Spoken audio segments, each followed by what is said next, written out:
बहुतेक बिगिनर्स एकच पेन्सिल वापरून संपूर्ण ड्रॉइंग करतात आणि मग रिअलिस्टिक का दिसत नाही याचा विचार करतात. चारकोल पेन्सिल यूज करून रिअलिस्टिक बनवू शकता. चारकोल पेन्सिलचे 3 प्रकार असतात. प्रत्येक पेन्सिलचं वेगळं काम असतं. यामध्ये हार्ड चारकोल पेन्सिल, हलके आउटलाईन आणि इनिशियल स्केचसाठी. नेक्स्ट आहे न्यूट्रल चारकोल पेन्सिल.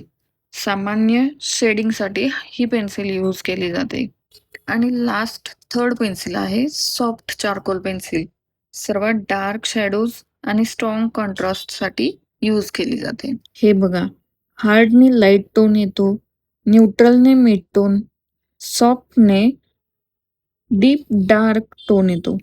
जेव्हा तुम्ही हे तिन्ही टोन वापरता तेव्हा ड्रॉइंग फ्लॅट दिसत नाही तर रिअलिस्टिक दिसायला लागते. रिअलिस्टिक ड्रॉइंग म्हणजे फक्त शेप नाही तर लाईट टोन, मिड टोन आणि डार्क टोन यांचा योग्य बॅलन्स.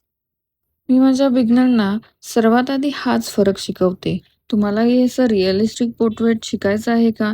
मी एक डेमो क्लास घेत आहे. लिंक इन बायोवर क्लिक करून व्हॉट्सअप ग्रुप जॉईन करा.